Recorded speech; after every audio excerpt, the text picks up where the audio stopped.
Coucou, bonjour tout le monde. J'espère que vous passez un agréable week-end. L'heure tourne, le cadran avec. Les cycles sont répétitifs ou pas, mais en tous les cas, on le sait. Il y a des années, il y a des mois, des anniversaires.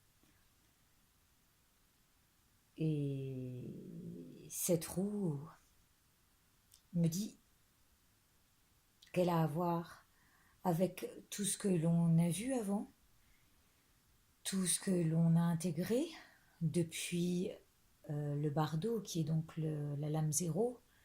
Je vous le rappelle, le bardo étant l'état de conscience entre la mort et la vie et la renaissance, jusqu'à ce qu'on arrive à notre magicien qui est la précieuse vie humaine et qu'on sache se servir de tout ce qui nous est donné pour bien avancer sur ce chemin jusqu'à l'ermite, jusqu'à la conscience et ce qu'on fait de tout ce qu'on a intégré. On sait, enfin, pour ma part, que la papesse est celle qui étudie le chemin, qui, avec intuition, va avancer d'un côté ou de l'autre et apprendre ce qu'elle va faire de ce qu'elle crée,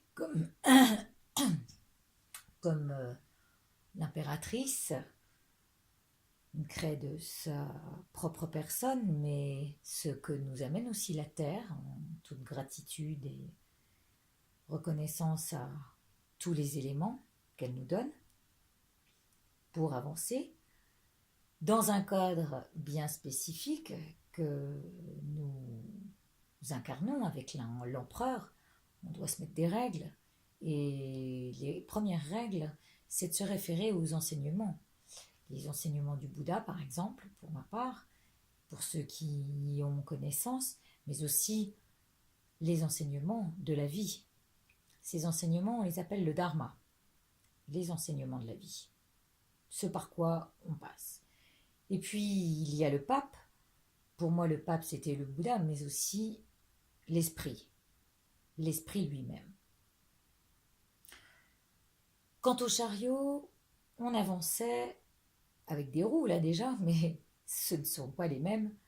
On avait 3 sortes de véhicules. Pour ma part, il y avait les 2 chevaux fougueux, un qui représentait nos ombres, l'autre représentait notre lumière, et puis l'esprit lui-même ballotté entre les deux. Ces 3 véhicules, en fait, représentent, je le rappelle, chaque fois un peu plus, celui qui va être en vie et ne penser qu'à lui-même, en tous les cas à ses propres désirs, mais aussi à son propre besoin. Parfois, on rentre dans le bouddhisme pour déjà travailler sur nous-mêmes, et c'est déjà une belle chose, puisqu'on reconnaît qu'on a besoin de travailler sur nous. Puis il y a ceux qui vont travailler sur eux et pour aider les autres également à sortir de cette roue samsarique.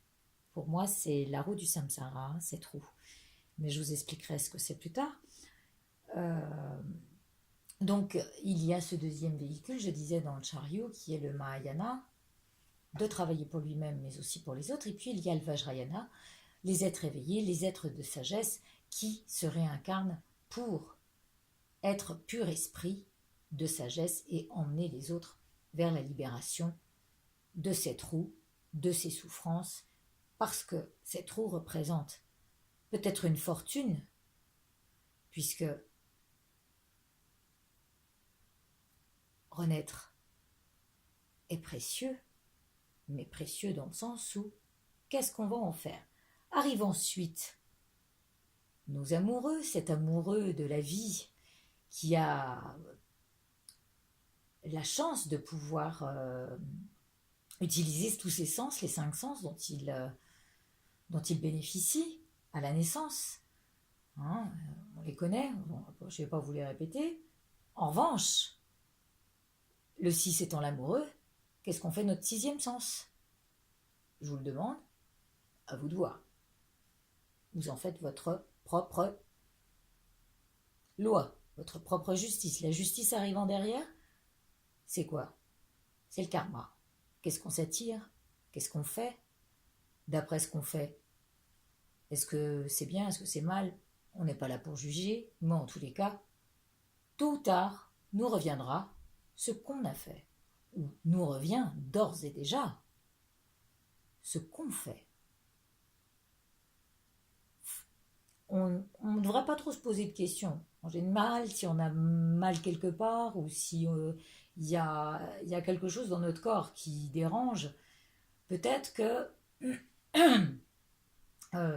c'est dû à quelque chose de pas très, pas très vieux, j'allais dire, pas très ancien, mais ça peut revenir aussi de vie antérieure. Et là, pardon pour ceux que je vais blesser, je reviens tout de suite sur une dernière vidéo où j'ai blessé quelqu'un et je ne le voulais pas vraiment. C'est sûr que les souffrances, parfois on ne comprend pas pourquoi on a mérité ça. C'est clair, il y a des choses terribles dans la vie qui nous arrivent et on se dit non, c'est pas possible. Comment peut-on sortir de cette souffrance alors que j'ai pas peut-être pas mérité ça dans cette vie-là? Peut-être, on ne sait pas ce qu'on a fait dans les vies précédentes. Ça, euh, on, ce qu'on incarne ici et ce qu'on attire ici, on ne sait pas mieux ce qu'on attirera dans le futur. Mais il y a une causalité, un effet de, une cause à effet, j'allais dire. Voilà. Et les conséquences font que peut-être qu'aujourd'hui on vit certaines choses qui nous sont particulièrement difficiles. Le bouddhisme nous apprend à sortir de cette souffrance. Le tout est de pratiquer et de bien se concentrer sur le sujet à méditer et non pas rester sur un même sujet qui va peut-être tout le temps revenir à nous amener vers cette souffrance. Donc, c'est ce cycle. Vous savez, parfois on oublie quelqu'un et puis ça revient. Et puis, on ne sait pas pourquoi, on y repense. Allez savoir pourquoi. C'est comme ça. Le cadran, c'est loi. Et je vous montrerai, c'est comme par hasard, ici, là, il y a une loi derrière tout ça. Donc, je disais que la justice, pour moi, était le karma, ce qu'on s'attirait. Et parfois, ce qu'on ne comprend pas, pourquoi on s'attire ça. Et puis, il y a l'ermite qui est cette sagesse incarnée qui regarde sa vie qui a défilé et ce qu'il en a fait. Euh, il est au bord du précipice. Moi, je vous rappelle la dernière carte. Voilà.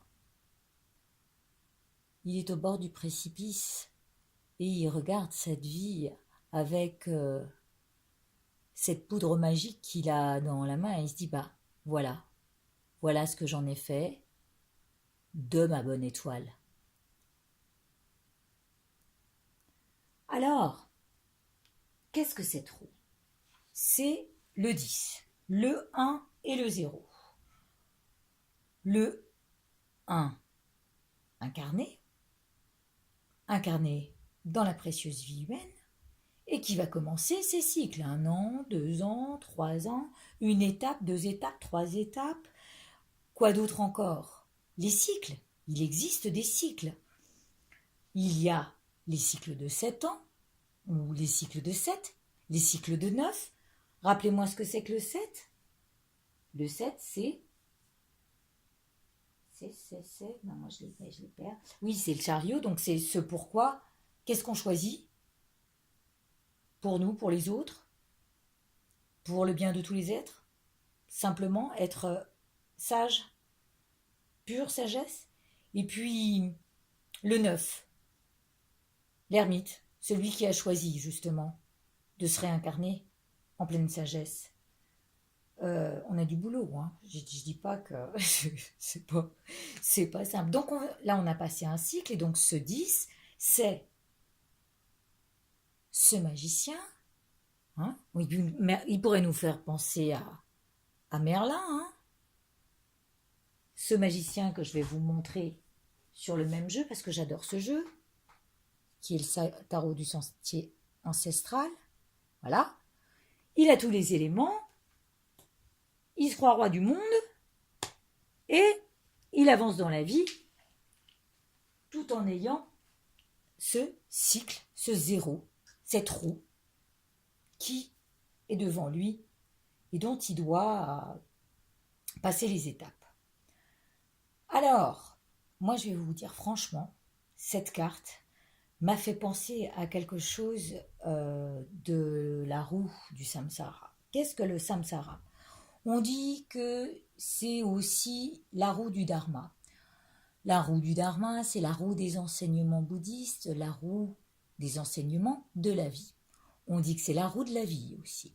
On dit que c'est la roue samsarique, le cycle des renaissances, le cycle des souffrances, puisque quand on rentre dans la vie, inévitablement, on souffre. Rappelez-moi ce que fait un enfant lorsqu'il vient au monde, lorsqu'il sort du ventre de sa mère. La première chose, il pleure, il ne comprend pas ce qui lui arrive. Et quand nous passons d'un climat à un autre, d'un état à un autre, on est en état ou de souffrance ou de joie. Mais voilà. Qu'est-ce qui se passe ici? Moi, j'ai l'impression que parfois, on tombe au plus bas et on remonte la pente. Voilà, on est tout le temps en fluctuation de nos émotions. En fait, cette roue, elle a plusieurs choses. Ici, j'adore parce que ça va parfaitement avec les enseignements bouddhistes, encore une fois. Hein. Merci, Mime, merci pour cette... à chaque fois, je te remercie, mais je t'assure que... Ici, on a... Je finis ma phrase. Je t'assure que je suis ravie de marcher sur ce chemin parce qu'il y a vraiment des corrélations entre le TDM et le bouddhisme. Nous sommes dans la petite roue de la médecine. Alors, elle est jolie cette carte. Et pourquoi petite roue? Parce qu'à mon avis, il y a plus loin le monde. Et ça sera la deuxième roue finale. Qu'est-ce que veut dire cette petite roue? Elle a 3 éléments ici. Hein. Les 3. Pour moi, ce sont les 3 éléments majeurs qui font que nous passons d'un état à un autre. Vous verrez dans une autre vidéo, je vous présenterai ce qu'est la roue du dharma, la roue samsarique. Il y a 3 éléments au milieu qui sont exactement les 3 poisons de l'esprit. Pourquoi poison? Parce qu'en fait, si on retourne tout le temps dans des cycles qui nous plaisent pas forcément au final, hein, c'est ce qu'on appelle aussi les plaisirs contaminés, parce qu'il y a derrière chaque plaisir, il y a toujours quelque chose qui va nous faire mal. Par exemple, je vous donne quelque chose de très... Alors je vais essayer de bien choisir mon truc, parce que sinon après je vais faire mal à des gens que j'aimerais pas et je veux absolument pas. C'est pas mon but. C'est juste présenter les choses telles qu'elles sont. On a un petit copain. On est très amoureuse. Ça se passe super bien. On est dans la joie et là, super attachement. Premier poison, attachement. L'attachement fort. Le deuxième poison, c'est la colère ou l'aversion. Quand on ne peut plus saquer la personne, enfin, excusez-moi l'expression, mais quand on ne peut plus la supporter, et qu'on passe à l'état de colère contre lui, à l'état de reproche, c'est une petite colère, hein, le reproche, à l'état d'aversion, où vous ne pouvez plus supporter sa présence, ou même qu'il vous touche. On passe donc de cet état-là, de jouissance, à un état de rejet. Ça, c'est le deuxième poison de l'esprit. D'accord? Et le troisième poison étant l'ignorance. Attention, c'est pas l'ignorance par rapport à la culture générale, ça on s'en fout. C'est juste voir comment fonctionne l'esprit. Ignorer que derrière chaque plaisir, ce plaisir qui était de tomber amoureuse et de partir dans une aventure folle, extraordinaire et tout ça avec la personne, d'accord, cache que derrière, un jour ou l'autre, vous souffrirez. Et si, par bonheur, entre guillemets, la relation dure, la chose qui vous fera souffrir et être en colère, c'est d'avoir perdu cette personne par différentes raisons, un accident, une mort subite, enfin voilà, des choses qui font partie de la vie et donc du cycle des souffrances. Nous y revenons toujours. D'où l'idée de chaque plaisir est quelque part contaminé. Pardon, désolé de vous ouvrir les yeux là-dessus, mais ignorer ça, c'est le troisième poison de l'esprit. Voilà dans quoi nous sommes. Donc nous sommes déjà dans ces trois poisons-là. Ensuite, pour être plus optimiste, parce que je ne voudrais pas quand même vous mettre le moral à zéro, hein, on a cette roue, on est dans cette vie-là, il y a 6 barreaux là, d'après ce que je vois. Dans la roue samsarique, je vous présenterai, à partir de ces trois poisons de l'esprit, ce dans quoi on s'embarque, les 6 mondes dans lesquels on vit. Il y a 6 mondes bien déterminés, qui vont être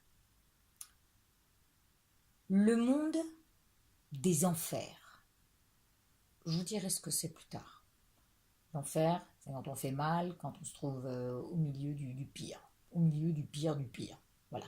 C'est le down, down. Voilà. Là, il y a même plus de conscience. On est embarqué dans l'enfer. Voilà. L'enfer de la drogue, l'enfer des dépendances, l'enfer. Il y en a plein. Hein, le feu. Voilà. Et puis, le deuxième monde est le monde animal. Le monde animal, il est pas mal, sauf qu'il est un peu tributaire de son maître, l'humain. Où il y a l'animal qui vit dans la nature et donc il vit selon ses propres instincts. C'est un monde instinctif et ça ne va pas plus loin. Ensuite, on a le monde des fantômes. Le monde des fantômes, c'est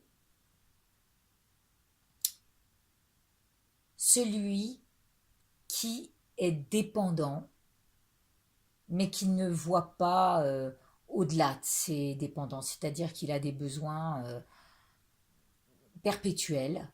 Et vraiment, vous savez, je vais vous donner un très bel exemple de ce fantôme.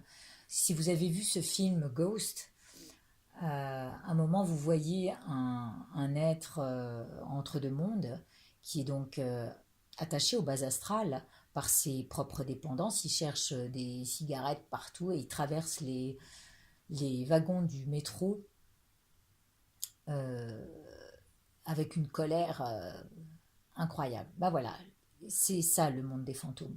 Les fantômes affamés même, on les appelle, parce qu'ils veulent, ils ont besoin de tout, ils sont très dépendants d'un certain avoir, je dis bien avoir, et donc pas d'un certain être, bien-être, et ils ne pensent qu'à ça, et pas à autre chose, quitte à faire du mal. Voilà. On avance, et là, on est dans le monde, le quatrième monde, c'est le monde des humains. Alors, ce monde-là, c'est le précieux. Et à mon avis, c'est lui, avec tous les attachements qu'il a. Voilà, il a des attachements, il les reconnaît, il est embarqué là-dedans, mais il sait aussi qu'il peut s'en sortir s'il travaille sur lui-même et s'il sait reconnaître tous les états par lesquels il passe, à savoir le monde des enfers, quand par moment on est complètement sous... Alors, je dis bien par moment, hein, il peut arriver que certaines personnes se retrouvent dans la dépendance médicamenteuses par rapport à des souffrances physiques qui sont atroces et elles vivent un enfer, mais vraiment. Donc elles sont dépendantes de ça. Et puis après, il va arriver le moment où on va vivre dans un monde animal. Et là, on va être très instinctif, c'est-à-dire on va chercher à protéger d'abord nos petits, par exemple. Voilà un premier monde animal. Et donc on va être... on tuera le premier venu si jamais on touche à notre progéniture. J'exagère, hein, volontairement. Mais voilà ce qui peut arriver dans le monde animal, puisque c'est comme ça qu'il se comporte dans la nature, en pleine jungle. Mais il y a aussi l'animal, quand on a des relations sexuelles très, j'allais dire, débridées, hein, on peut se comporter en animal. Le diable le représente très bien. Donc là, on est dans un monde animal, instinctif, bestial, enfin voilà. Ensuite, on arrive dans le monde des fantômes affamés. Et là, on voit pas plus loin que le bout de notre nez. On voit surtout ce qu'on a envie de mettre dans notre assiette, dans notre bourse, tout pour nous et les autres, après moi le déluge. On est d'accord? Ensuite, on avance. Et la précieuse vie humaine, ah, j'ai cette chance. Ah, que vais-je en faire? Ah, ben alors, ce que je vais essayer de faire, on arrive dans le monde des demi-dieux. Et le monde des demi-dieux, eh ben, ils ont pas mal d'argent, ils vivent plutôt pas mal, ils peuvent même suivre des enseignements, ils ont tout pouvoir, ils ont vraiment, mais il y a encore, et on appelle ça le monde des dieux jaloux aussi, de la jalousie qui persiste. Parce que malgré tout ce qu'ils ont, malgré tout le bien-être dans lequel ils vivent, malgré toute la tout le bonheur qu'ils peuvent vivre, ils ont un espèce, vous verrez dans la prochaine vidéo, ils ont un arbre fruitier qui pousse dans leur jardin, mais malheureusement les fruits ne sont pas pour eux. Et devinez pour qui ils sont? Pour le monde des dieux tout-puissants. Et les dieux tout-puissants sont ceux qui ont encore plus et qui sont au-delà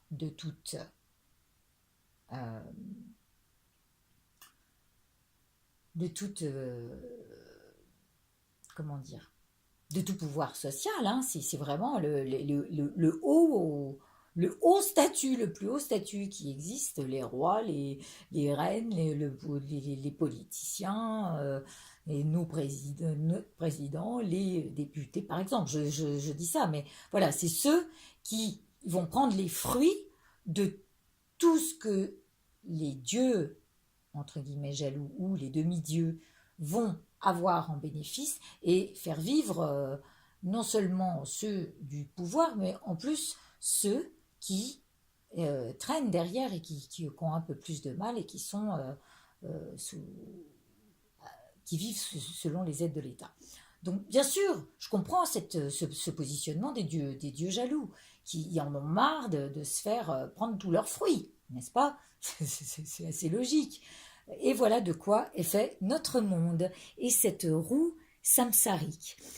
Donc, les 6 là, les 6 barreaux, à mon avis, pour moi, ce sont les 6 poisons de l'esprit. N'importe quoi. 3 poisons de l'esprit et 6 mondes dans lesquels on vit. Pardon, je vous prie de m'excuser. Ensuite, eh bien, moi je vais vous dire, on arrive à un beau calcul, puisque normalement, dans cette roue-là, il y a 12 facteurs qui font que l'on renaît constamment dans ce genre de schéma.